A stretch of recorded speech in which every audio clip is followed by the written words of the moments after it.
चलिए आज की बातचीत शुरू करते हैं। हमारे पास भारत के संविधान से जुड़े कुछ बहुत दिलचस्प दस्तावेज हैं। हाँ। मूल संविधान के कुछ अंश हैं, उस पर लिखे गए लेख और उसकी ऐतिहासिक पृष्ठभूमि भी। और अक्सर हम संविधान को सिर्फ एक कह सकते हैं कि नियमों की किताब की तरह देखते हैं। हाँ बिल्कुल, लेकिन आज हमारा मकसद कुछ और है। हम ये समझने की कोशिश करेंगे कि 75 साल पुराना ये दस्तावेज दुनिया के सबसे बड़े लोकतंत्र को असल में चलाता कैसे है। क्या ये सिर्फ पत्थर की लकीर है या एक जिंदा सांस लेती हुई चीज है जो हमारे साथ साथ बदलती रहती है। ये सवाल ही सबसे अहम है और इसका जवाब हमें अनुच्छेदों की लिस्ट में नहीं बल्कि संविधान की आत्मा में मिलता है। तो चलिए इसे परत दर परत खोलते हैं और देखते हैं कि ये सिर्फ एक कानूनी दस्तावेज क्यों नहीं बल्कि एक राष्ट्र का दर्शन है। तो शुरुआत कहाँ से करें? शायद इसकी प्रस्तावना से, जिसे उद्देशिका भी कहते हैं। बिल्कुल सही। कहा जाता है कि ये पूरे संविधान का सार है, उसका मिशन स्टेटमेंट। हाँ, और इसमें कुछ बहुत भारी शब्द हैं। संपूर्ण प्रभुत्व संपन्न समाजवादी पंथ निरपेक्ष लोकतंत्रात्मक गणराज्य। और इन शब्दों को सिर्फ पढ़ना काफी नहीं है, इन्हें महसूस करना जरूरी है। ये संविधान सभा की तरफ से देश के नागरिकों को दिया गया एक वादा है। इसमें सिर्फ ये नहीं बताया गया है कि भारत क्या है, बल्कि ये भी कि हम क्या बनना चाहते हैं। एग्जैक्टली। ये कुछ लक्ष्य तय करता है, जैसे सभी को सामाजिक, आर्थिक और राजनीतिक न्याय देना, विचार, अभिव्यक्ति, धर्म और उपासना की पूरी आजादी देना, और सबको बराबरी का दर्जा और मौका देना। हाँ। एक मिनट, यहाँ एक दिलचस्प बात है। हमारे स्रोतों में ये जिक्र है कि समाजवादी और पंथ निरपेक्ष शब्द ये तो मूल प्रस्तावना में थे ही नहीं थे। इन्हें 42वें संशोधन के जरिए जोड़ा गया था। तो क्या इससे कोई फर्क पड़ता है? अरे बहुत बड़ा फर्क पड़ता है। ये दिखाता है कि संविधान एक स्थिर दस्तावेज नहीं है। उस समय की सरकार को लगा कि इन मूल्यों पर और जोर देने की जरूरत है, इसलिए उन्हें प्रस्तावना में शामिल किया गया। अच्छा। हालांकि यह भी सच है कि संविधान की मूल भावना पहले से ही पंथ निरपेक्ष और समाजवादी कल्याण की तरफ झुकी हुई थी। इस बदलाव ने उसे बस और स्पष्ट कर दिया। तो ये उद्देशिका एक तरह से वो कसौटी है जिस पर देश के हर कानून और हर सरकारी नीति को परखा जाना चाहिए। बिल्कुल ठीक है, तो ये तो बहुत ऊंचे और महान आदर्श हो गए, लेकिन संविधान इन वादों को हकीकत में कैसे बदलता है?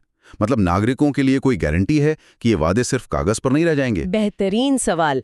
और यहीं पर संविधान का सबसे मजबूत हिस्सा सामने आता है, भाग 3 यानी मूल अधिकार, फंडामेंटल राइट्स। हाँ, ये वो अधिकार है जो संविधान सीधे हर नागरिक को देता है और जिन्हें सरकार भी नहीं छीन सकती। इन्हें भारत का मैग्ना कार्टा भी कहा जाता है। और सबसे बड़ी बात यह कि ये अधिकार न्यायोचित हैं। न्यायोचित, इसका मतलब थोड़ा और आसान भाषा में समझाएंगे? इसका सीधा मतलब है कि अगर सरकार कोई ऐसा कानून बनाती है या कोई ऐसा काम करती है जिससे आपके किसी मूल अधिकार का हनन होता है, तो संविधान आपको सीधे सुप्रीम कोर्ट का दरवाजा खटखटाने का हक देता है। अच्छा। ये एक बहुत बड़ी शक्ति है जो नागरिकों के हाथ में है। ये अधिकारों को सिर्फ वादा नहीं बल्कि एक हकीकत बनाता है। तो कुछ उदाहरण देखते हैं इन अधिकारों के ताकि बात और साफ हो। सबसे पहले आता है समता का अधिकार, राइट टू इक्वालिटी। हाँ, मतलब कानून के सामने सब बराबर हैं और धर्म, जाति, लिंग या जन्मस्थान के आधार पर किसी से भेदभाव नहीं किया जाएगा। हाँ, और ये सिद्धांत सुनने में जितना सीधा लगता है, असल जिंदगी में उतना ही जटिल है। इसी सिद्धांत से आरक्षण या अफर्मेटिव एक्शन जैसी नीतियां निकलती है। अच्छा। तर्क ये है कि जो समुदाय ऐतिहासिक रूप से पिछड़ गए हैं, उन्हें बराबरी पर लाने के लिए कुछ विशेष अवसर देना समता के सिद्धांत का उल्लंघन नहीं बल्कि उसे मजबूत करना है। तो ये बराबरी का एक बहुत गहरा और बारीक विचार है। फिर आता है स्वतंत्रता का अधिकार, जिसमें बोलने की आज़ादी है, शांति से इकट्ठा होने की आज़ादी, देश में कहीं भी आने जाने की। हाँ, वो सब। लेकिन ये आज़ादी भी तो असीमित नहीं हो सकती है ना? नहीं, बिल्कुल नहीं। बिल्कुल। संविधान यहाँ एक बहुत अच्छा संतुलन बनाता है। वो आपको बोलने की पूरी आज़ादी देता है, लेकिन साथ ही उचित प्रतिबंध यानी रीजनेबल रेस्ट्रिक्शंस की भी बात करता है।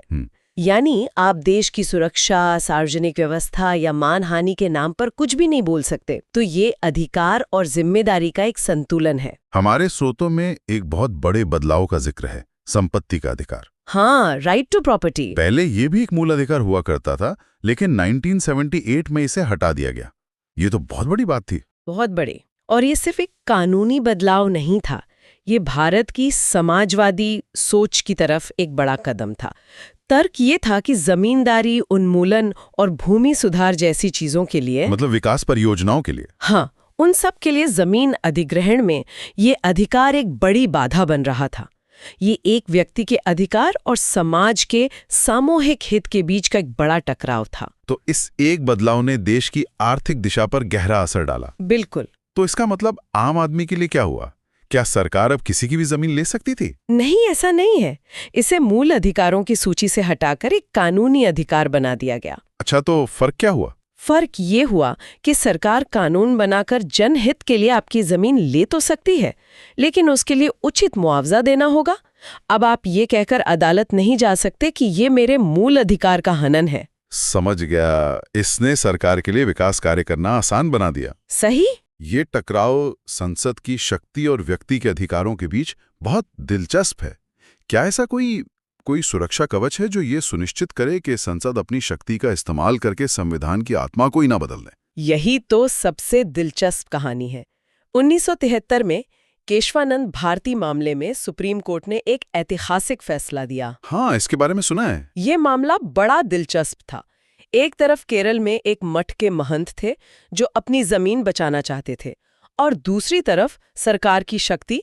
और इस एक केस ने हमेशा के लिए तय कर दिया कि संसद की शक्ति असीमित नहीं है। और यहीं से वो मूल संरचना का सिद्धांत आया। बिल्कुल। सुप्रीम कोर्ट ने संविधान की मूल संरचना या बेसिक स्ट्रक्चर का सिद्धांत दिया। मूल संरचना, ये सुनने में थोड़ा भारी लगता है। इसे ऐसे समझिए कि आप एक घर को रेनोवेट कर सकते हैं। आप दीवारें रंग सकते हैं, खिड़कियां बदल सकते हैं, यहाँ तक कि एक कमरा और बना सकते हैं, लेकिन आप उसकी नींव नहीं तोड़ सकते। एग्जैक्टली। मूल संरचना संविधान की वही नींव है। इसमें लोकतंत्र, पंथनिरपेक्षता, शक्तियों का बंटवारा और कानून का राज जैसी चीजें शामिल हैं जिन्हें संसद संशोधन करके भी नहीं बदल सकती। ये संविधान का सुरक्षा कवच है। ठीक है, तो अगर मूल अधिकार वो हैं जो राज्य को करने से रोका जाता है, तो क्या संविधान में ऐसा भी कुछ है जो राज्य को कुछ करने के लिए कहता है? एक तरह की टू डू लिस्ट? बिल्कुल। इसे राज्य के नीति निदेशक तत्व कहते हैं, डायरेक्टिव प्रिंसिपल्स। हाँ, जो संविधान के भाग 4 में है। ये सरकार के लिए एक नैतिक और प्रशासनिक दिशा निर्देश है। इनका लक्ष्य है भारत को एक कल्याणकारी राज्य बनाना, जैसे सभी को बराबर काम के लिए बराबर वेतन मिले, ग्राम पंचायतों को मजबूत किया जाए, पर्यावरण की रक्षा की जाए। हाँ, ये सब। लेकिन यहाँ एक बड़ा फर्क है ना, मूल अधिकारों की तरह इन्हें अदालत में लागू नहीं करवाया जा सकता। यही सबसे महत्वपूर्ण अंतर है। तो फिर इनका क्या फायदा? आप सरकार पर ये कहकर केस नहीं कर सकते कि उसने निदेशक तत्वों को लागू नहीं किया, लेकिन ये देश का शासन चलाने के लिए मूलभूत है। ये वो लक्ष्य हैं जिनकी तरफ हर सरकार को काम करना चाहिए। और कई बार जो चीजें पहले सिर्फ सिद्धांत होती है, वो बाद में कानून या मूल अधिकार बन जाती हैं। इसका कोई उदाहरण है? सबसे अच्छा उदाहरण है शिक्षा का अधिकार। अच्छा। पहले बच्चों को शिक्षा देने का इंतजाम करना राज्य के लिए सिर्फ एक निदेशक तत्व था, लेकिन सालों के सामाजिक दबाव, अदालती फैसलों और राजनीतिक इच्छा शक्ति के बाद 2002 में संविधान में संशोधन किया गया और 6 से 14 साल के बच्चों के लिए मुफ्त और अनिवार्य शिक्षा को एक मूल अधिकार बना दिया गया। बिल्कुल। ये दिखाता है कि अधिकारों और सिद्धांतों के बीच एक तरह का संवाद लगातार चलता रहता है। ये अधिकार और सिद्धांत तो बहुत बढ़िया है, लेकिन इन्हें जमीन पर उतारने वाली मशीनरी कैसी है?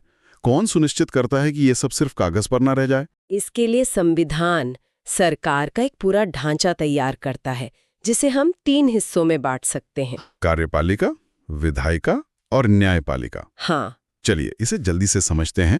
कार्यपालिका मतलब सरकार जो कानून लागू करती है। केंद्र में राष्ट्रपति, प्रधानमंत्री और उनका मंत्रिमंडल। सही। और राज्यों में राज्यपाल और मुख्यमंत्री। हमारे स्रोतों के मुताबिक असली शक्ति प्रधानमंत्री और मंत्रिमंडल के हाथ में होती है। सही। दूसरी है विधायिका, यानी हमारी संसद, जहां कानून बनते हैं। इसके 2 सदन है: लोकसभा, जहां जनता के चुने हुए प्रतिनिधि होते हैं, और राज्यसभा, जहां राज्यों के प्रतिनिधि होते हैं। कोई भी कानून बनने के लिए इन दोनों सदनों से पास होना जरूरी है। और तीसरी और शायद सबसे महत्वपूर्ण, न्यायपालिका, यानी सुप्रीम कोर्ट और बाकी अदालतें। हाँ, न्यायपालिका को संविधान का संरक्षक कहा जाता है। इसका काम सिर्फ ये देखना नहीं है कि कानून सही तरीके से लागू हो रहा है या नहीं, बल्कि ये भी देखना है कि संसद द्वारा बनाया गया कोई कानून संविधान की मूल संरचना के खिलाफ तो नहीं है। बिल्कुल। ये एक तरह का चेक्स एंड बैलेंसेस का सिस्टम है जहां सरकार की हर शाखा दूसरी पर नजर रखती है ताकि कोई भी बहुत ज्यादा शक्तिशाली न हो जाए। लेकिन क्या ये चेक्स एंड बैलेंसेस का सिस्टम हमेशा काम करता है? कई बार तो ऐसा लगता है कि एक शाखा दूसरी पर हावी हो जाती है। ये एक निरंतर चलने वाला संघर्ष है। देखिए, भारतीय लोकतंत्र के इतिहास में ऐसे कई मौके आए हैं जब कार्यपालिका और न्यायपालिका के बीच या केंद्र और राज्यों के बीच अधिकारों को लेकर तनाव पैदा हुआ है। लेकिन यही इस व्यवस्था की खूबसूरती है कि ये इन तनावों को सुलझाने के लिए एक संवैधानिक ढांचा प्रदान करती है। ये परफेक्ट नहीं है, लेकिन ये काम करता है। हमने ये तो देख लिया कि संविधान को बदला जा सकता है। ये प्रक्रिया कैसी है? क्या ये बहुत आसान है या बहुत मुश्किल? संविधान निर्माताओं ने यहाँ भी एक संतुलन बनाया है। प्रक्रिया अनुच्छेद 368 में दी गई है। कुछ बदलाव संसद में साधारण बहुमत से हो सकते हैं, जो इसे लचीला बनाता है। लेकिन संविधान के ज्यादातर हिस्सों में बदलाव के लिए संसद के दोनों सदनों में 2/3 सदस्यों के विशेष बहुमत की जरूरत होती है। हाँ, स्पेशल मेजॉरिटी। और कुछ बदलावों के लिए तो इससे भी ज्यादा चाहिए होता है ना? बिल्कुल। अगर कोई बदलाव देश के संघीय ढांचे को, मतलब फेडरल स्ट्रक्चर को प्रभावित करता है, यानी केंद्र और राज्यों के संबंधों को, हाँ, तो संसद में विशेष बहुमत के साथ साथ कम से कम आधे राज्यों की विधानसभाओं की सहमति भी जरूरी होती है। तो ये प्रक्रिया संविधान को कठोर बनाती है ताकि कोई भी सरकार आसानी से इसके मूल स्वरूप को न बदल सके। सही कहा। यह लचीलेपन और कठोरता का एक बेहतरीन मिश्रण है। इसका कोई हाल का उदाहरण हमारे स्रोतों में है? हाँ, महिला आरक्षण विधेयक जो सितंबर 2023 में कानून बना। अच्छा। ये लोकसभा और राज्य विधानसभाओं में महिलाओं के लिए 1/3 सीटें आरक्षित करता है। चूंकि ये राज्यों को भी प्रभावित करता है, इसलिए इसे संसद के बाद कई राज्य विधानसभाओं से भी पारित करवाना पड़ा। ये इसका सटीक उदाहरण है कि संविधान समाज की बदलती उम्मीदों को अपने में कैसे शामिल करता है। तो आज के इस पूरी बातचीत का निचोड़ क्या है? हम उस सवाल पे वापस आते हैं जिससे हमने शुरुआत की थी। क्या भारतीय संविधान एक जिंदा दस्तावेज है? मेरे ख्याल से जवाब साफ है। ये महज एक दस्तावेज नहीं है। ये एक जटिल और स्तरित व्यवस्था है जो व्यक्तिगत स्वतंत्रता और सामूहिक भलाई के बीच केंद्रीय अधिकार और राज्यों की स्वायत्ता के बीच लगातार संतुलन बनाने की कोशिश करती है। एक तरह का निरंतर संवाद है। हाँ, एक देश के रूप में हमारा निरंतर संवाद है कि हम कौन हैं और क्या बनना चाहते हैं। स्रोतों में एक और दिलचस्प बात का जिक्र है। भारतीय संविधान ने दुनिया के कई संविधानों से प्रेरणा ली है, जैसे मूल अधिकारों का विचार अमेरिका से। नहीं, बिल्कुल नहीं। संविधान निर्माताओं ने दुनिया भर के सबसे अच्छे विचारों को देखा, परखा और फिर उन्हें भारतीय परिस्थितियों के अनुसार ढाला। ये नकल नहीं थी, बल्कि एक समझदारी भरा अनुकूलन था। उन्होंने एक ऐसा दस्तावेज बनाया जो बाहर से प्रेरणा लेते हुए भी पूरी तरह से भारतीय था। और ये हमें एक दिलचस्प सवाल पर लाके छोड़ता है। किसी देश का संविधान किस हद तक उसकी अपनी मिट्टी की उपज होता है और किस हद तक वो शासन और अधिकारों पर चल रही एक वैश्विक बातचीत का हिस्सा होता है? शायद इसका जवाब ये है कि एक महान संविधान दोनों होता है। इस पर विचार किया जा सकता है।